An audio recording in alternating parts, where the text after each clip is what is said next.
4 a.m. First Fruits. This is a chapter by chapter Bible study series, and we are in 2 Kings 17. The last king of Israel, Hoshea. Let's get into it. In the 12th year of Judah's king Ahaz, Hoshea, son of Elah, became king over Israel in Samaria.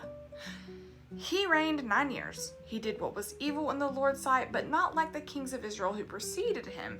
King Shalmaneser of Assyria attacked him, and Hoshea became his vassal. Basically owned him already and paid him tribute.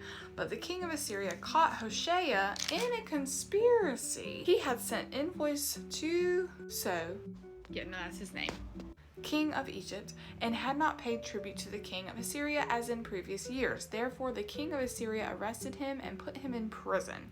The king of Assyria invaded the whole land, marched up to Samaria, and besieged it for 3 years. Besieged means the enemy army is actually surrounding the area, getting ready to take it over.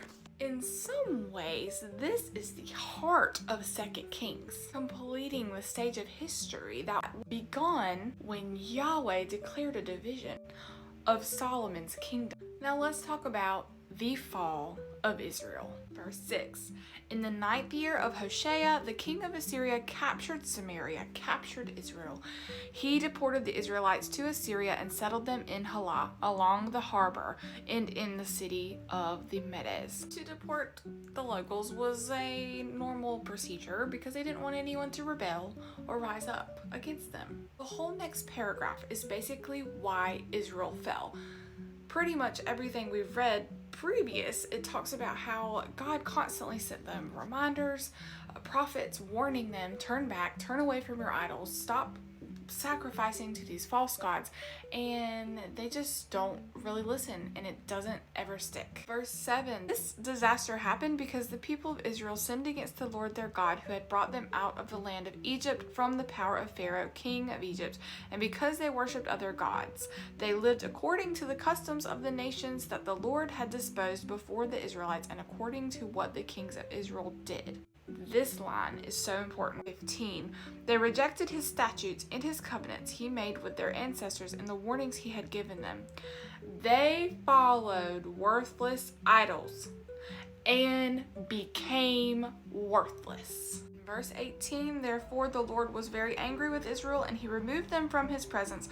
Only the tribe of Judah remained. Even Judah, though, did not keep the commands of the Lord their God, but lived according to the customs Israel had practiced. So the Lord rejected all the descendants of Israel, punished them, and handed them over to plunderers until he had banished them from his presence. They devoted themselves to do what was evil in the Lord's sight and became worthless. Now, the foreigners start to move in Israel, and things get tense. In fact, this mixed heritage and religion became the basis for the deep-seated animosity against the Samaritans and the Jews that we're going to see pretty much through the rest of the Bible. In verse 24, the king of Assyria brought people from Babylon, Cutha, Eva, Hamath, and Sepharvaim, and settled them in the place of the Israelites in the cities of Samaria.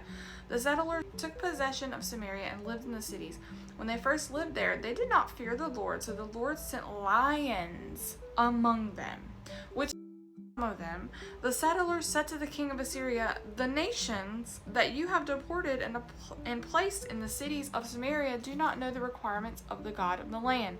Therefore he sent lions among them that are them, because the people don't know the requirements of the God of this land. They claimed it was because they were ignorant to what they had to do in order to worship God, and the king sent a priest that used to live in Samaria that was deported back to Samaria to teach them how to obey God, to teach them how to worship God, to sacrifice to God. Later on, it says that they feared the Lord, but also still served their idols. So they learned everything they said they didn't know, yet secretly they were still serving their own idols. They were still building shrines. They were still worshiping their false gods. They don't ever depart from their ways either. In verse 41, it says they feared the Lord, but also served their idols. You can fear the Lord, yet still worship something else. What we worship,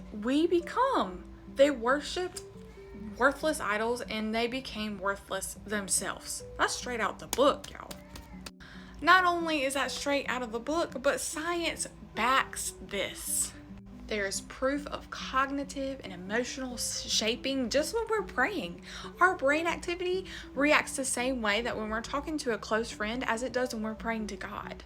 Social identity is improved. We become more social in a good way. There is actual rewiring of your brain that happens when you read the word, when you pray, all those religious things that you do, it changes your neural pathways. So when you're worshiping what you worship, know that you're creating paths in your mind of what that thing is that you're worshiping.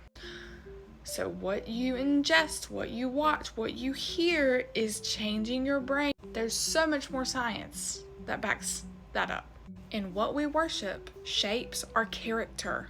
And what we have seen is giving our allegiance to anything other than God creates moral decay and corruption. But God is faithful to his covenants. He's remained steadfast to his covenants through all of this so patiently. And we have the new covenant with Jesus. Thank you, Jesus, for so good. Thank you for watching this 4 a.m. and I'll see you on the next 4 a.m. when we cover chapter 18.